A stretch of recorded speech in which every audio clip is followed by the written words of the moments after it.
예, 귀한 찬양 감사합니다. 우리 옆에 분하고 뒤에 분하고 인사하겠습니다. 말씀의 은혜 받아 북의 통로 되시기 바랍니다. 우리 같이 인사하겠습니다. 예, 우리 김혜순 집사님 오랜만에 오셨는데 저 뒤에 박수 한번 뜨겁게 한번 부탁드릴까요? 예, 감사합니다. 예, 오늘은 우리 사무엘상 1장에서 7장까지 이제 말씀을 가지고 함께 좀 은혜를 나누고자 이제 하는데요. 중세 시대를 보통 암흑 시대라 그러죠. 교회는 많았어요. 그런데 말씀이 사라져서 중세 시대를 암흑 시대라고 그런 거죠. 사사 시대도 똑같습니다. 사사 시대에도 분명 하나님의 사람들인데 말씀이 없어요. 결국 사사 시대를 다른 말로 얘기하면 암흑 시대인 거죠. 그 암흑 시대를 끝내시기 위해서 하나님은 한 사람을 준비하시는 거예요. 중세 시대를 끝내시기 위해서 루터라는 생각지 않은 하나님의 종을 준비시키신 것처럼 야곱의 가정 그 아들들이 소위 세상말로 막가파들이잖아요.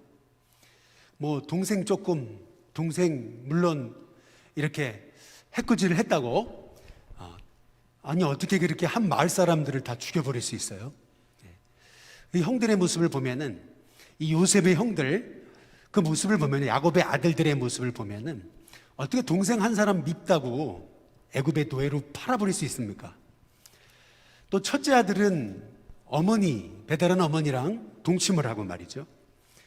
거의 이거 콩가루 집안이거든요. 근데 그 가정을 제사장 민족, 나라로 세우시기 위해서 하나님은 뜻밖의 요셉을 애굽으로 보내셔가지고 준비시키셨다가 요셉을 일으키셔서 하나님이 그 야곱의 아들들을 통해서 12지파를 일으키시는 거, 이게 하나님의 역사하시는 방법이거든요. 마찬가지로 사사시대도 똑같아요. 사사시대도 그 암흑 시대를 끝내시기 위해서 하나님은 한 사람을 준비시키시는데 그 한 사람이 누구냐?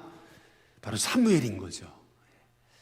그래서 하나님께서는 이 사무엘이라는 위대한 선지자를 일으키시기 위해서 바로 그 가정, 한나라는 가정에 아이를 낳지 못하는 인생의 고난을 허락하신 거거든요. 그래서 한나가 만난 고난은 하나님의 또 다른 계획이었던 거예요. 결국 사무엘이 일어나거든요. 사무엘이 일어나면서 한번 따라해 보겠습니다. 미스바 세대가 일어나는 거예요. 미스바 세대가 뭘까? 뭐 아무리 설명드려도 여러분이 좀 이해하기 어려우니까 성경을 보면서 설명드리겠습니다. 사무엘상 7장 2절에 보시면 도대체 미스바 세대가 어떤 세대인가? 우리 사무엘상 7장 2절에 한번 보시면은요, 여호와의 궤가 7장 2절입니다. 궤가 기럇 여아림에 들어간 날부터 몇 년 동안이요?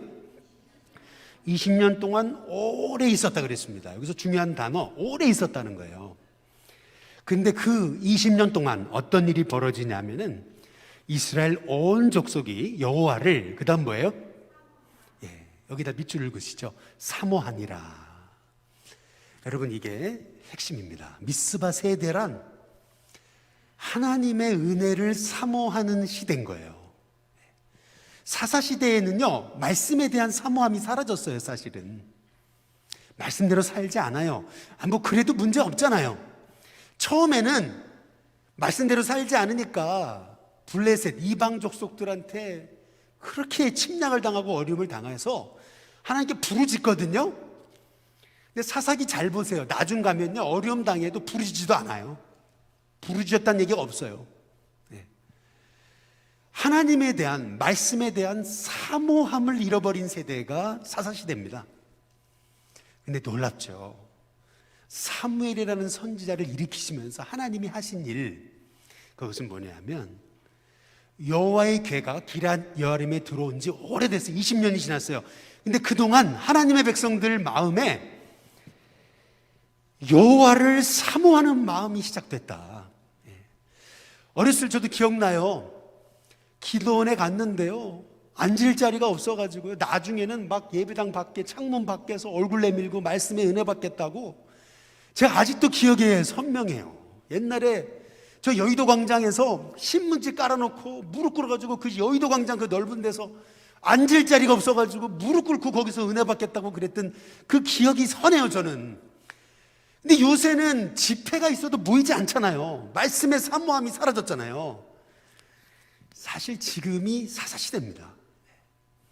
근데 이 사사시대가 끝나는 미스바 시대가 일어나게 된 배경, 그건 뭐냐면 이스라엘 백성들이 괴가 블레셋에게 뺏겼다가 다시 기럇 여아림에 돌아왔는데, 그때부터 하나님은 백성들의 마음에 하나님을 사모하는 마음을 허락하셨다는 거예요. 미스바 세대는 뭐냐? 다른 말하면 말씀을 사모하는 세대예요. 여러분, 이런 은혜가 저와 여러분에게 또 우리 자녀들 다음 세대에 일어나기를 주님의 이름으로 축복합니다. 그래서 3절부터 보면 사무엘이 이스라엘 백성들에게 너희가 정말 주님께 돌아오려거든 이방 다 버리고 이방신 버리고 돌아와라, 이제 그러면서 거기 5절에 보세요. 사무엘이 이르되 온 이스라엘은 어디로 모이라고요? 미스바로 모이라는 거죠. 그 미스바 세대를 일으키는 장면이에요. 근데 6절에 보세요. 6절에 보시면 그들이 미스바에 모여 물을 길어 여호와 앞에 뭐라고요? 붓고 그랬거든요. 물을 붓다, 이게 무슨 말이에요? 예, 어떤 분은 그래야 이게 뭐 기우제다 뭐 이렇게 얘기하는데 그게 아니죠. 물을 붓다, 이 얘기는 이 이스라엘은 물이 귀한 나라인데 물을 붓다는 얘기는요, 물까지 마시는, 다시 말하면 생명을 유지하기 위해 필요한 물 마시는 것까지 포기하고 물을 다 여호와 앞에 붓고 말이에요. 그리고 그 다음 그날 종일 뭐 했어요? 금식하고 내 생명을 유지하는 데 필요한 음식 먹는 것도 포기하고 대신 어떻게 했어요? 거기에서 이르되, 그 다음 뭐라 했냐면 우리가 여호와께 뭐라고요? 범죄했습니다. 여러분, 이게 미스바 세대입니다. 그동안 말씀대로 살지 않았던 거 회개하면서 우상을 세워서 하나님을 멀리했던 거, 말씀에 대한 사모함이 없었던 걸 회개하면서 물을 붓고 금식하면서 내 생명에 필요한 기초적인 것까지 다 하나님 앞에 절제하면서 하나님 앞에 엎드려 회개하고 기도했던 세대, 미스바 세대입니다. 이 미스바 세대가 누구를 통해 일어나는 거냐 하면 사무엘인 거예요. 그러니까 그때 블레셋이 와가지고 그거 방해하려고 전쟁을 일으키죠. 근데 놀랍죠. 오늘 여기 10절에 보세요. 사무엘이 번제를 드릴 때 블레셋 사람이 이스라엘과 싸우려고 가까이 오매 그날에 여호와께서 블레셋 사람에게 큰 뭘요? 우레를 발하세요. 그들을 어지럽게 하니까 블레셋이 패하잖아요.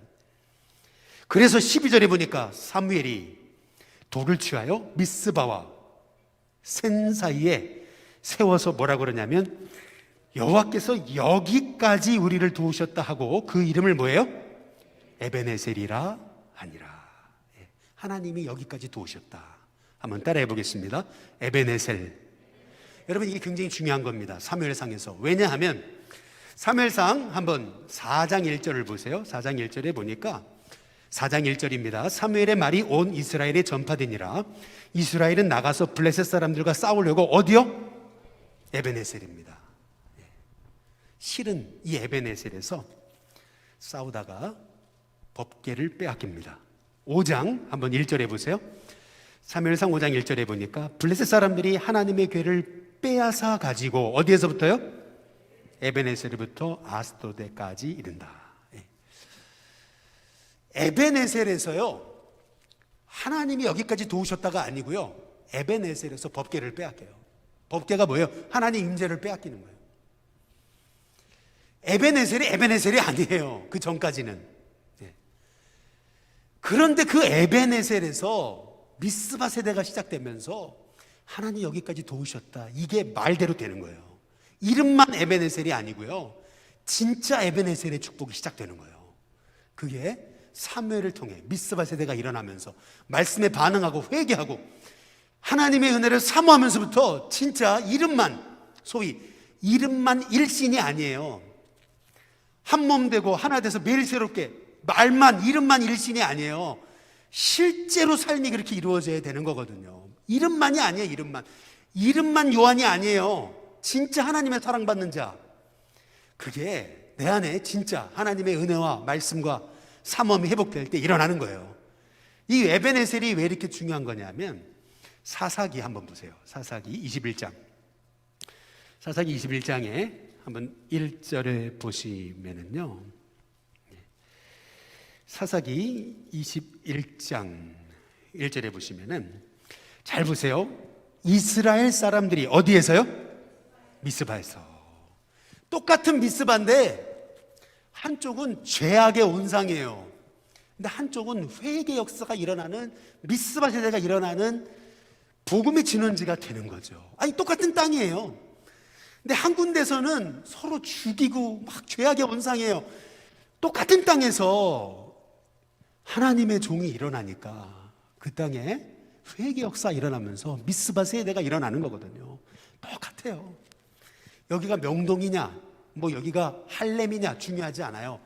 하나님의 선지자가 그 땅에 들어가고 일어나면 뭐 할렘 가든 상관없어요. 거기에서 미스바 세대가 일어나는 겁니다.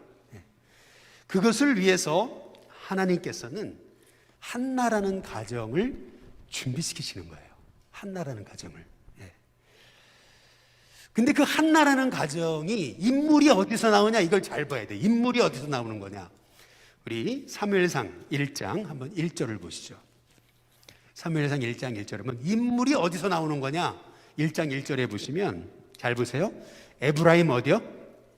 산지입니다. 에브라임 산지. 그 다음 어디예요? 라마다임 소비메라고 이렇게 얘기하죠. 여기서 중요한 단어 동그라미를 쳐보세요. 산지라는 단어입니다. 산지. 아니 기왕에 인물을 일으키시려면 아니 이스라엘 백성들의 중심 도시 뭐 예루살렘이라든지 아니면 하나님의 전이 있었던 실로라든지 이런 데서 하나님의 인물을 일으키셔야 되는데 그게 아니고 저 에브라임 산지에 있던 유명하지도 않았던 라마다임 소빔이라는 곳에서 아무도 알아주지 않아요. 아무도 주목하지 않아요. 그런데 신실하게 믿음을 지켰던 한나라는 여인, 그 가정을 하나님이 주목하시는 것을 여러분 볼 수가 있어요. 저희 동기들이 다 목회하는 동기들인데 일신교회가 남대문에 있다 그러면 다 놀래요. 상동교회 옆에 있다 그러면 더 놀래요. 아유, 일신교회가 거기 있었냐고. 여러분 보세요.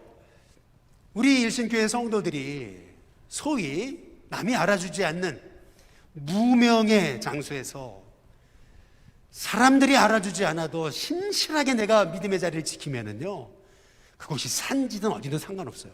하나님 주목하시면은 뭐 산지 출신이든 시골 출신이든 중요한 게 아니에요. 어디 출신이 중요한 게 아니고 내가 있는 자리가 말씀이 살아있는 자리인가, 그게 중요한 겁니다. 에브라임 산지 라마다임 소빔이라고 하는 그 이름 모를 땅에서 하나님은 정말 기도하던 한나를 통해서 사무엘이라는 인물을 일으키시는 거예요. 인물이 어디서 나요? 아무도 알아주지 않는 그 정말 외진 곳에서 말씀 붙잡고 하나님이 기뻐하시는 작은 일에 충성하는 사람을 통해서 하나님은 지금도 하나님의 인물을 일으키시는 겁니다. 거기에 애를 낳지 못한 한 여자예요. 거기 1장 한번 10절을 보시면은 한나가 마음이 괴로워서 여호와께 기도하고 뭐합니까? 통곡하죠. 내 삶에 이렇게 정말 아무리 생각해도 이유도 없는 고난이 찾아온다면 하나님은 그 고난을 통해 하실 계획이 있으신 겁니다. 마음이 괴로워서 기도할 수밖에 없는 것, 그것은 하나님이 또 다른 인생의 문을 여시려는 계획인 거죠. 우리가 사무엘상 1장부터 7장을 이해할 때 반드시 우리가 이해해야 되는 것은 사무엘상 1장부터 7장의 배경은 사사시대라는 거예요. 사사시대다 보니까 사무엘상 3장 한번 1절을 보세요. 1절을 보면 이게 그냥 나오는 게 아니에요. 사실은 3장 1절에 보면 같이 한번 읽어보겠습니다. 같이 읽습니다. 시작. 아이 사무엘이 엘리 앞에서 여호와를 섬길 때에는 여호와의 말씀이 뭐라고요? 희귀하여 이상이 흔히 보이지 않았더라.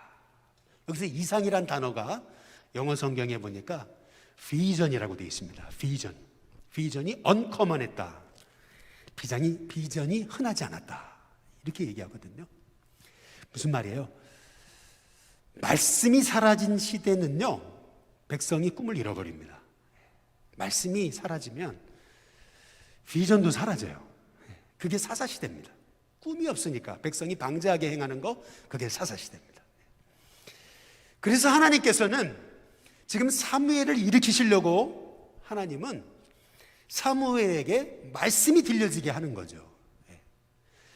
말씀이 들려지려면 내 마음이 곤고해져서 마음이 열려야 되니까, 그래서 한나에게 자식을 못 낳게, 하나님의 계획 속에서 자식을 못 낳게 하시면서 한나의 귀가 그냥 쫑긋하게 말씀에 세워지게 하나님이 하셨던 것이죠.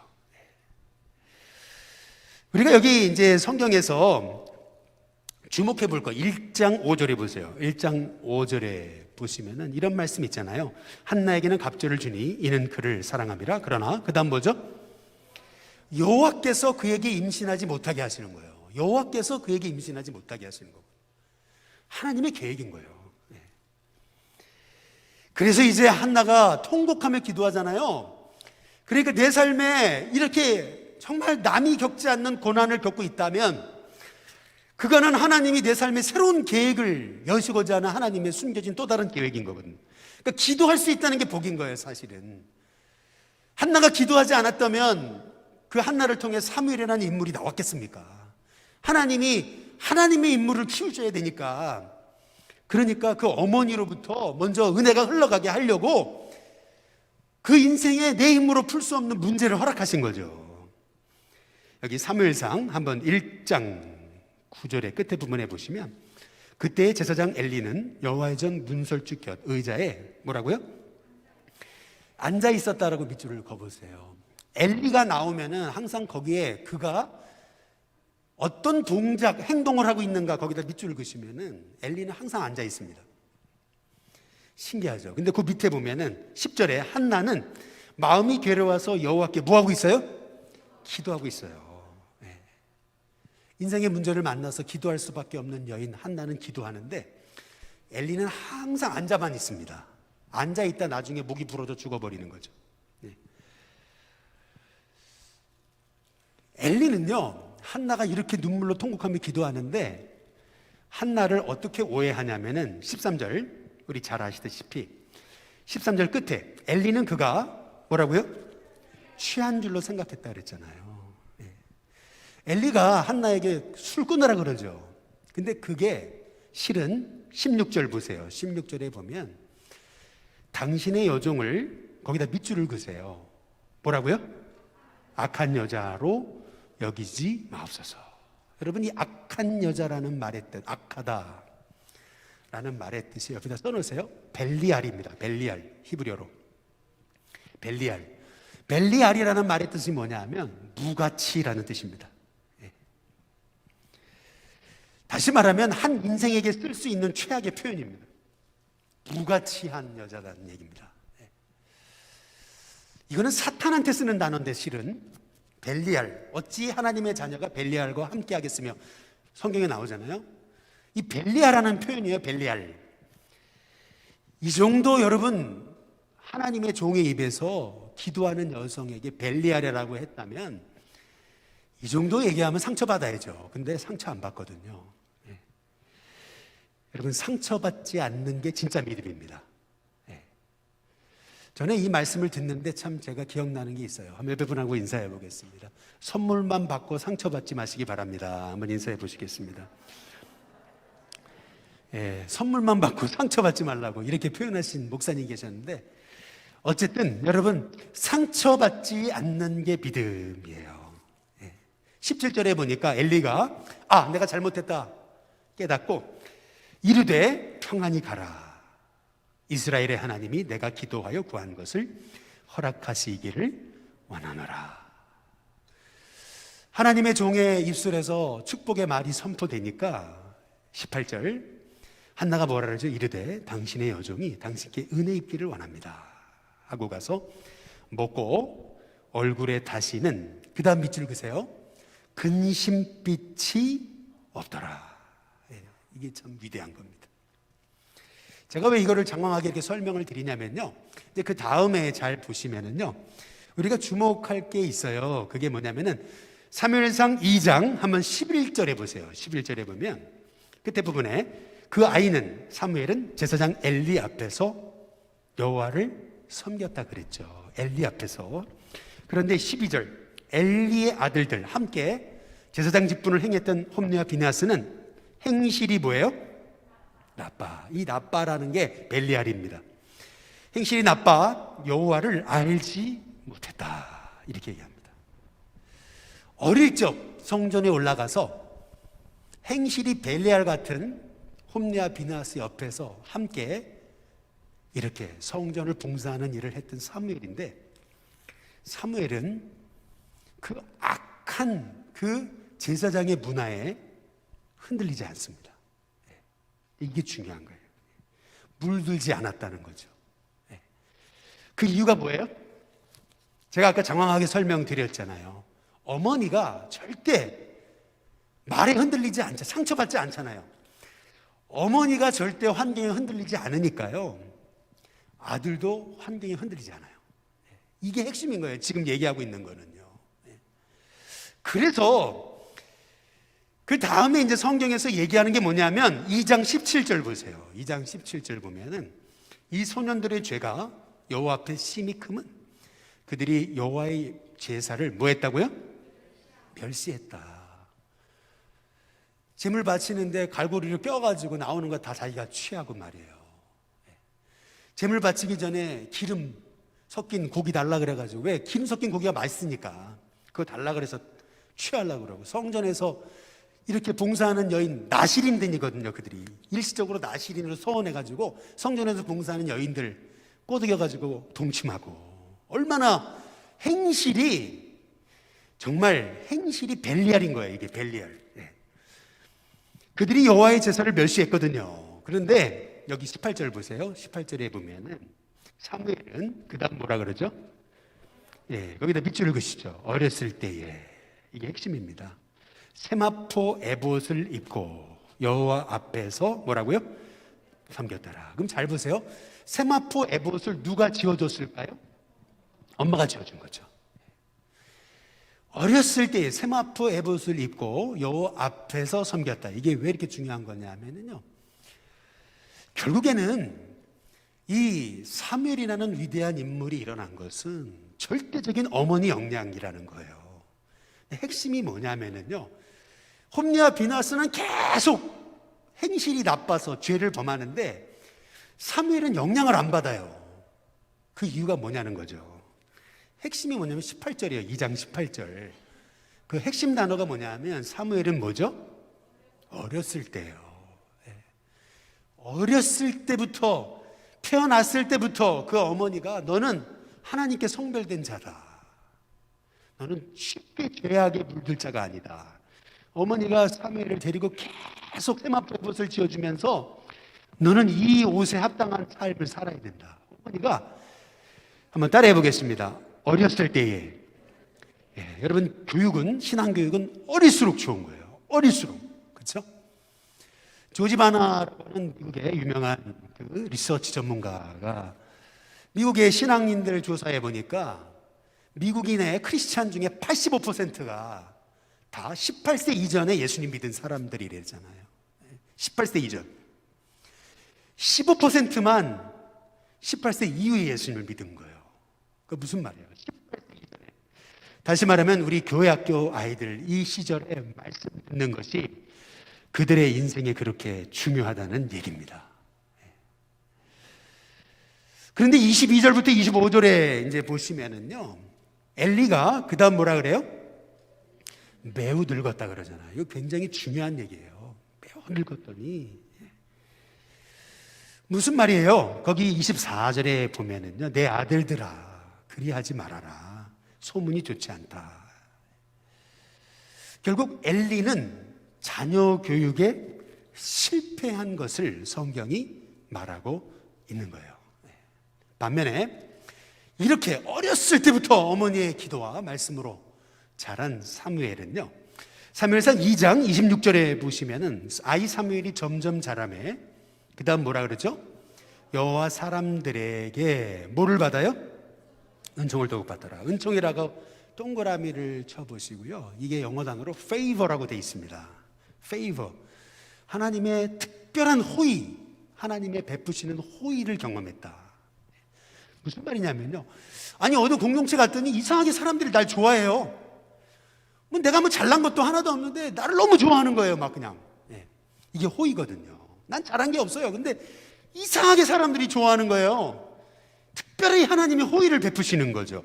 하나님과 사람에게 은총, 호의를 베푸시는 그 인생이 사무엘인 거예요. 이 사무엘이 그냥 태어난 게 아니죠. 결국 어머니의 눈물의 기도는 헛되지 않다는 것을 성경이 말하고 있는 겁니다.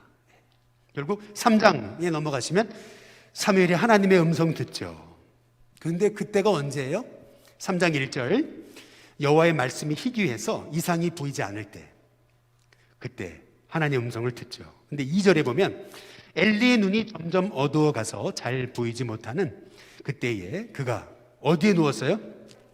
거기다 밑줄 읽으시면 엘리 제사장은 자기 처소에 누워 있는데 3절에 보니까 하나님의 등불은 아직 뭐라고요? 꺼지지 아니하였으며 사무엘은 하나님의 궤에 있는 여호와의 전, 그 다음 밑줄 그으세요, 안에 누웠더니라는 겁니다. 제사장은 자기 집에서 누워 있는데 아이 사무엘은 여호와의 전 안에 누워 있습니다. 그랬더니 3절에 잘 보세요, 하나님의 등불이 꺼지지 않습니다. 무슨 말이에요? 결국 하나님이 이 사무엘은요, 어머니의 그 신앙 교육을 통해서 어렸을 때부터 그렇게 하나님의 전을 사모하고 쓰임받기를 사모하는 하나님의 종이었던 것을 알 수 있죠. 결국 19절 보시죠.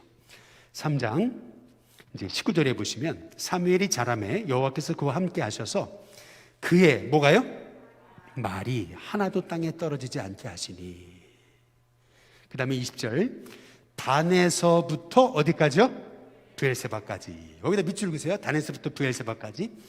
이제 앞으로 성경에서 단에서부터 브엘세바라는 표현이 나올 텐데 이 말은 뭐냐면 할라에서 백두까지입니다. 할라에서 백두까지. 무슨 말이냐면 이스라엘 최북단 단이고요, 최남단 브엘세바예요. 그러니까 할라에서 백두에서 할라까지라는 얘기예요.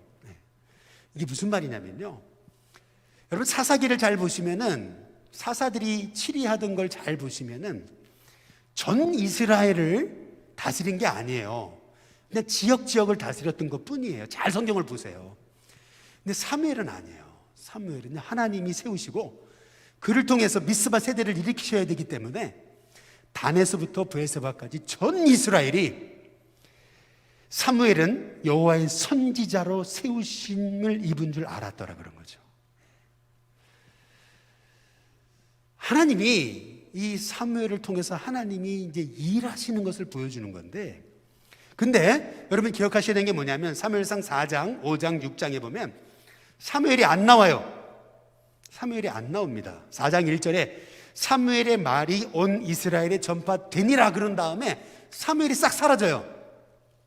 그리고 7장에 아까 넘어가시면은 7장에 2절 끝에 부분에 보면 이스라엘 온 족속이 여호와를 뭐라고요? 사모하니라. 몇 년 동안이요? 20년 동안. 하나님이 사무엘을 통해서 이스라엘의 미스바 세대를 일으키시기까지 20년을 기다리십니다. 20년 동안 사무엘은 나타나지 않습니다. 그 20년 동안 사무엘상 4장, 5장, 6장 무슨 일이 벌어지는 거냐면 이스라엘이 법궤를 빼앗겨요. 왜 빼앗겨요? 이 법궤를 자기 마음대로 이용하는 거예요. 부족처럼 사용하는 겁니다. 블레셋이 쳐들어왔는데 4,000명이 죽임을 당하니까요, 4장 2절 끝에 죽임을 당한 군사가 4,000명이에요. 그래서 3절에 어찌해서 이런 일이 벌어졌는가? 그래가지고 3절에 보면은 백성이 진영으로 돌아오매 이스라엘 장로들이 이르되 여호와께서 어째 우리에게 오늘 블레셋 사람들 앞에서 패하게 하셨는고. 그래서 어떻게 해요? 여호와의 언약궤를 실로에서 우리에게로 가져다가 우리 중에 있게 하여 그것으로 우리를 우리 원수들의 손에서 구원하게 하자. 법궤는요 자기들 필요하다고 아무데나 이렇게 들고 다니고 그런 게 아니에요. 무슨 말이죠? 자기들 필요에 따라서 법궤를 지금 부적처럼 이용하는 거예요. 부적처럼 들고 다니면 블레셋이 우리 못 이길 거다 한 거거든요. 하나님의 법궤가 어떻게 부적입니까? 여러분 십자가가 부적입니까? 아니잖아요. 마찬가지로 법궤 들고 가면 이길 줄 알았는데, 그래서요 5절에 보세요. 사무엘상 4장 5절에 여호와의 언약궤가 진영에 들어올 때에 온 이스라엘이 뭐예요? 큰 소리로 외친 겁니다. 야 이제 우리 승리했다. 그랬더니 6절에 블레셋 사람들이 그 외치는 소리를 듣고 이르되 히브리 진영에서 큰 소리로 외치면 어떠됨이냐 하다가 여호와의 궤가 진영에 들어온 줄 알았다는 거죠. 블레셋 사람들도 알아요.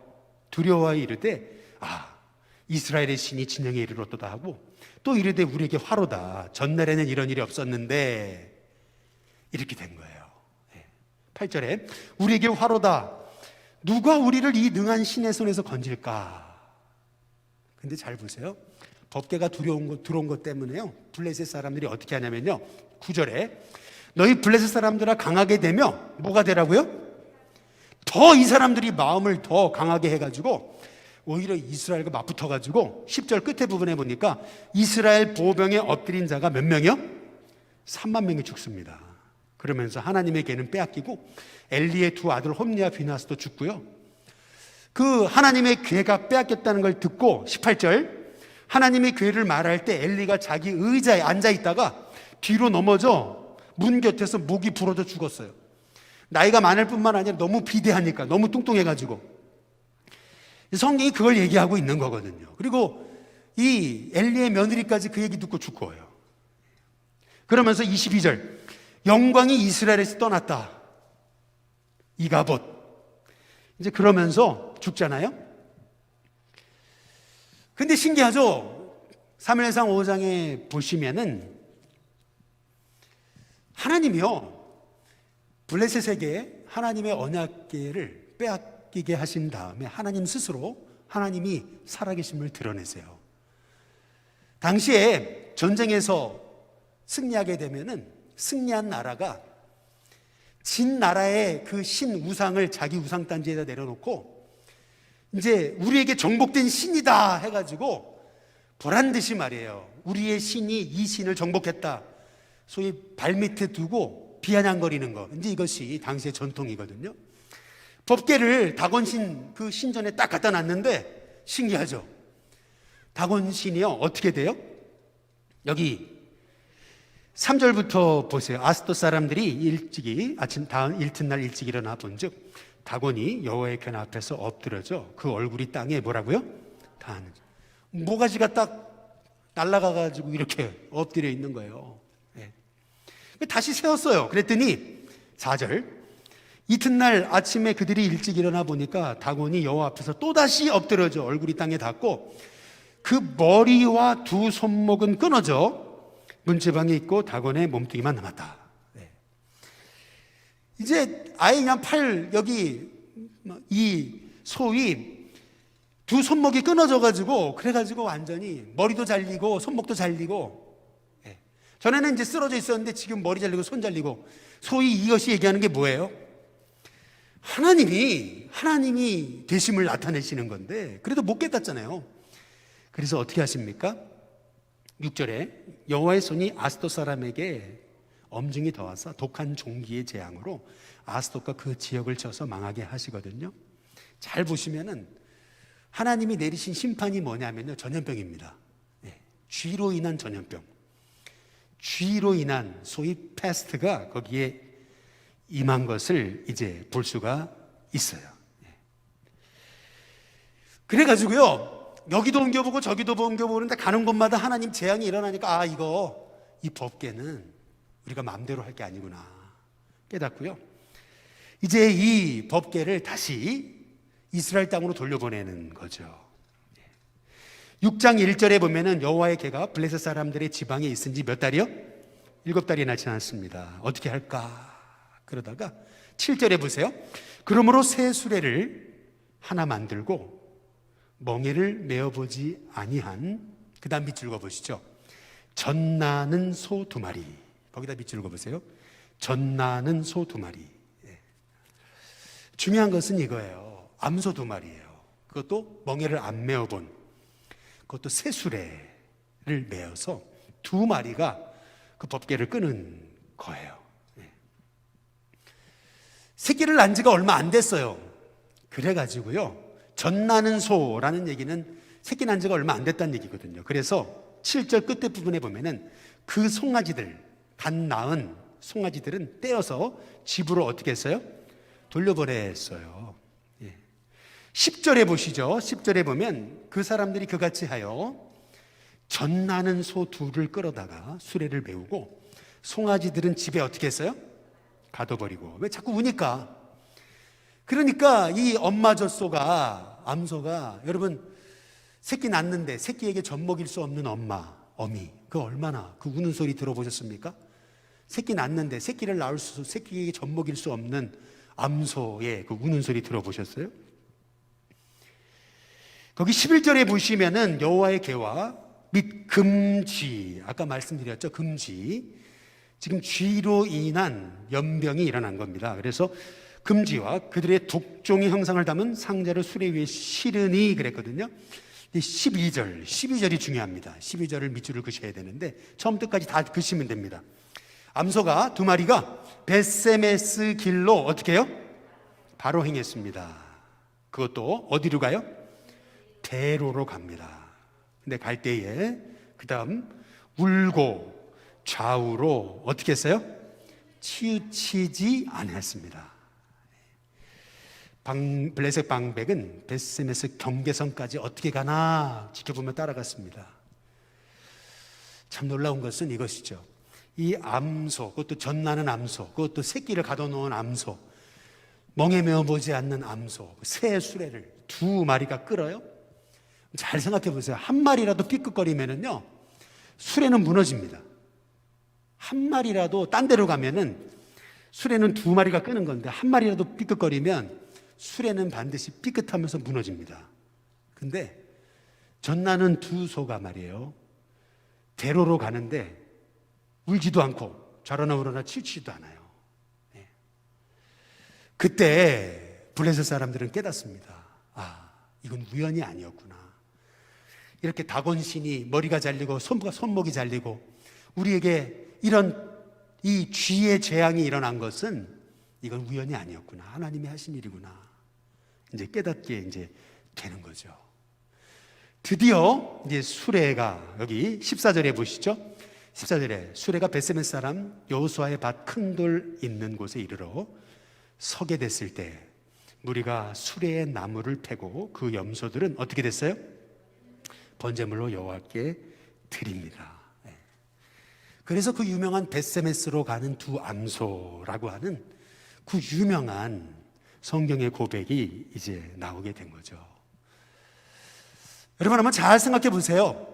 우리가 레위기 공부하셨죠? 1장에 한번 레위기 한번 1장을 펴보실래요? 한번 펴보셔야 돼요. 이거는 레위기 1장에 보시면은, 레위기 1장 한번 펴보시죠. 레위기 1장에 보시면은 1장에 번제를 드릴 때 3절, 그 예물이 소의 번제이면 흠없는 뭐예요? 수컷입니다. 수컷. 예. 핵심이 뭐냐면요, 원래는 번제물을 드리려면 수컷을 드려야 되는 거예요.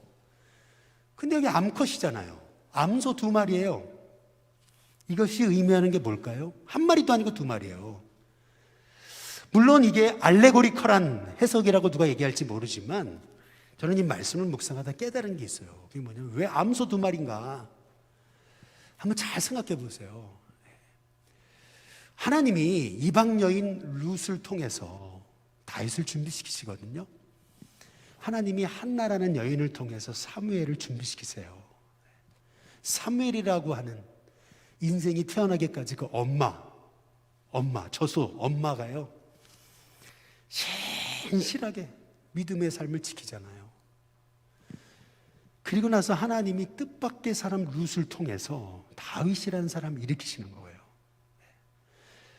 한번 잘 생각해 보세요. 성경 신약으로 넘어가 보시면 예수님 오시기 전에 세례 요한을 통해 준비시키시는데, 예수님의 오실 길을, 그때 세례 요한의 어머니가 엘리사벳입니다. 엘리사벳을 통해서 세례 요한을 준비시키셨다가 우리 예수님이 마리아의 순종을 통해서 이 땅에 오세요. 잘 생각해 보세요.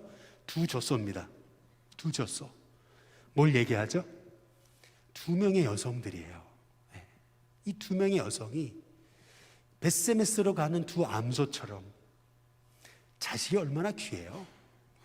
그런데 엘리는 늘 자식에게 배웠어요. 자식에게 싫은 소리도 못했어요. 그런데 한나 잘 보세요. 룻을 잘 보세요. 벳세메스로 가는 두 암소처럼 울지 않고 하나님 부르신 길을 따라서 묵묵히 갔어요. 그리고 마지막에는 번제로 바쳐졌어요. 누가 생각나죠? 예수님이잖아요. 왜 벳세메스로 가는 두 암소일까? 젖소고. 왜 젖소? 왜 수컷이 아닐까? 왜 두 벳세메스로 가는 두 암소일까?